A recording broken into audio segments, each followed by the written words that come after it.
बिस्मिल्लाहिर्रहमानिर्रहीम अस्सलाम वालेकुम। मैं तुहाडा बिराद चौधरी अख्तर सुमेर रजोका तुहाडी खिदमत दे विच हाजिर हां।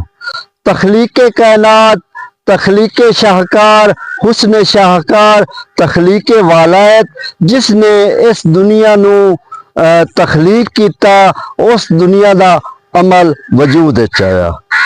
बारिश होंदी है, बारिश जदों रुकदी है उस तो पिछे एक आसमान ते दनक बनदी है, कौसे गजा दे रंग इकट्ठे होंदे जिसनू कि असी पंजाबी जबान दे विच पीक आंदे हैं। उस पीक दे विचों सारे रंग इकट्ठे होंदे उन्हां रंगां दे विचों एक प्यारा, एक सोहना, एक खूबसूरत रंग साडा बिरा रावलपिंडी शहर दे रवात दा कोई पिंड है उस नाल उहदा ताल्लुक है।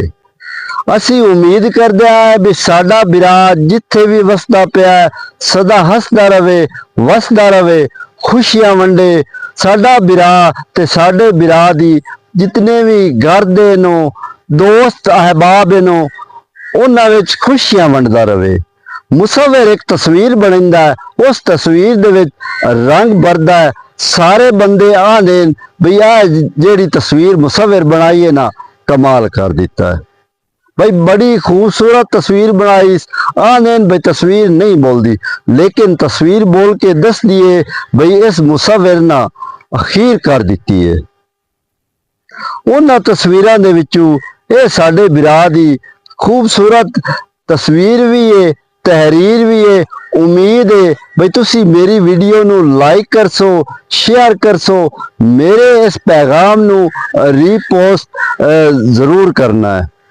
ते आखिर ते एक दौड़ा है कि भावे नक ताई हो के गुजर कीती तेनू काई तकलीफ दिवाई नहीं ते साडी माज मलुटी हस्ती दी तुसा अज ताई आस पुजाई नहीं ते तुहाडा शाही दस्तूर मैं परख लिया। रत्ती अदल दी नजरी आई नहीं अज मुल मकसूद कपड़ियां दे इंसान दी कीमत काई नहीं। इतनी गल्लां जे जिंदगी दी इजाजत, जे जिंदगी दी मोहलत नवीं गल्लां दे नाल तुहाडी खिदमत दोबारा हाजिर होसा। अपने सज्जन अपने बेली अख्तर सुमेर रजोका नू दिओ इजाजत। रब रखा। बदल गया दा हाल नहीं कोई, रुसिया नू तां बंदा चल मना भी सकदा है। सोहा कोई जहर ते नहीं ना जी दा दिल करे ओ खा भी सकदा है। सुन एवें किसे दियां गल्लां च नहीं आईदा, गल्लां गल्लां नाल रब थल्ले ला भी सकदा है। मुहब्बत विच किसे नू बन के नहीं रखीदा, चित करे जद भी जानदा कोई जा भी सकदा है।